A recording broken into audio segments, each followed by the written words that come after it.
Welcome to the first release of myRESEARCHhome, a web portal for the research community.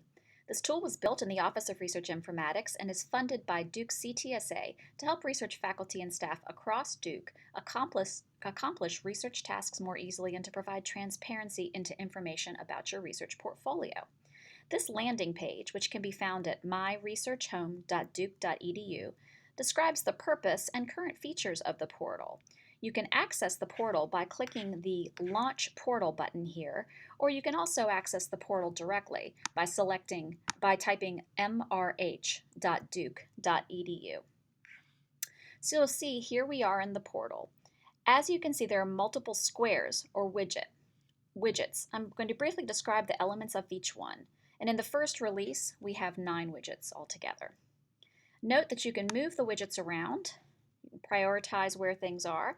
Many users put the My Applications widget at the top so they can easily access the many web-based applications they need to use. You can also remove a widget altogether if you don't find it useful. So for example, I just removed that last widget, and if I decide I want to get it back, I go to Customize, and there's My Projects. I can click on it and it'll reappear. In this case, it goes to the bottom of my screen, far left. So let's go ahead and take a tour of each widget, starting with My Applications. So as you can see, there are multiple tabs within this widget. All has every web-based application to which we connect, and these are listed alphabetically. The Recommended tab has refined the list somewhat, which taking into account the type of research I said I did. So since I had logged into the portal several times, this demo didn't show you that I was asked what type of research I do. So I can go back here into Profile and see that I had selected human subjects research. So as a result, information, for example, about animal research is not available here in the Recommended tab. So for example, DLAR is not here, nor is mouse-based, but in the All tab it is. If I click a star on any tab, on any application, it will appear in my favorites. I had mentioned earlier there's a benefit to multi-factor authentication. So this is one widget where that is helpful, as your MFA is passed on to other sites that require it. So for example, if I click on one of my favorites, Duke at Work, I'm immediately in my Duke at Work dashboard without having to log in again. Not all systems are on the same authentication, but as part of this project, we're working towards encouraging that. Okay, let me move next to My Links, and I'm going to move that up here. So in many ways, this is just a collection of your favorite bookmarks that you can add manually by clicking Add a Link. However, an added benefit is that if you've put a link in that goes to something that requires authentication, you don't need to log in again. For example, here's one right here with Qualtrics. This is something I might check frequently, and it allows me to peek at things without a lot of clicking. So if I had wanted to get this from Qualtrics before, I would have logged into Qualtrics, selected my project, etc. But here I can go to deeper into the dash than I could before.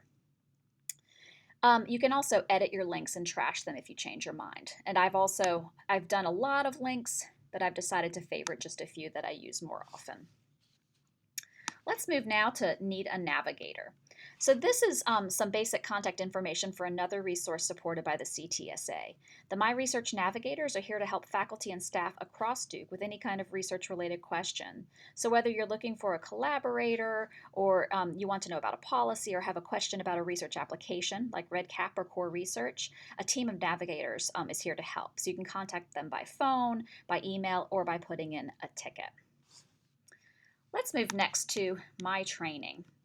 So this widget gives you a view into all of your pending training from 3 systems, the OESO, from CITI, and the Learning Management System, or LMS. All items that are overdue will appear in red. When you click on the blue hyperlink, you'll be taken to the area where you can go ahead and take the course. You can also, in the Systems tab, you can go ahead and directly access the systems themselves without having to log in. Let's go next to announcements. This is a very simple widget at this point. It displays static information of general interest to the research community, but it soon may be personalized so you can have control over what is visible in this area. Next is My Projects. This widget provides transparency into a couple of systems, and more tabs are coming soon. So first, on this view, I'm looking at my EIRB protocols for which I'm key personnel. The expiration dates will turn yellow and then red as you approach the renewal deadlines. You can click on the protocol number and be taken to the EIRB studies list. The Finance tab, which is blank for me, has information only for faculty who own sponsored research codes. So these are the 2XX and 3XX codes. Here you can see real-time direct and total balances. The balances are in red if you're in trouble. So please continue to work with your grant and finance managers, as this widget does not include information about committed funds or projections. It's merely a view into your raw balances. Next here is My Reports. The My Reports widget replaces the old My Research tab within Duke at Work. Just as with the Finance tab of the My Projects widget, this will probably only be useful to those who are responsible for fund codes. There are 3 tabs providing you with access to financial reports, projection reports, and a series of other reports. These reports are in SAP, so you can drill down into tremendous detail, including things like if you would like to get at the transaction level, you can use this report right here. Okay, I'm going to move to a big widget, which is resources and services. And I'm going to expand it because it's got a lot of information. This widget allows users 2 different ways to access resources and services. One is by searching, again, and it has all recommended and favorites tabs. Hundreds of resources have been cataloged and tagged, and there are hundreds at Duke. If I go to the All tab and I'm looking for any type of resource, I would basically be doing that using the search function. So I'm going to pretend like I'm looking for funding resources. So I type funding, and just like with Google, the top hits come. And if I decide actually I want some funding databases, I can start to type that, and you'll see it refines my search. And I can look here and say, wow, okay, this one looks like a good one. If I click on this hyperlink, it'll take me to that in a different tab.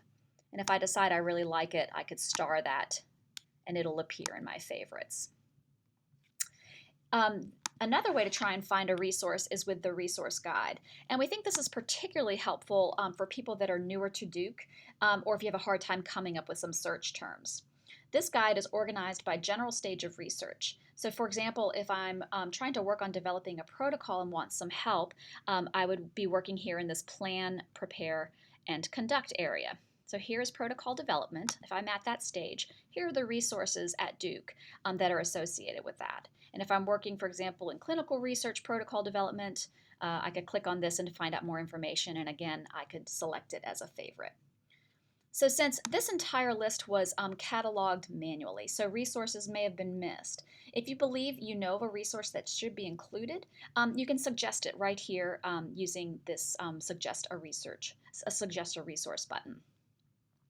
So finally, and this unfortunately is an empty widget for me, but this is agreements and patents. So this is where faculty, again, will be able to see any patents that they've filed with our Office of Licensing and Venture or the Office of Corporate Research Collaborations. That's where all of the agreements are. And this will simply list the project, the entity with whom you have the agreement, and the general status of the agreement. So is it fully executed? Is it in negotiation, etc.? And finally, it'll include the person that's responsible in that office for helping manage the agreement. So in case you have questions. That's the general tour. I do want to point out this really important feedback button. This is for the users to let us know a couple of things. Number one, do you see something that doesn't look right? If you see something, for example, in your EIRB and you think that something is missing, let us know. Click on feedback and just tell us. It's sort of, you can just use your own words there.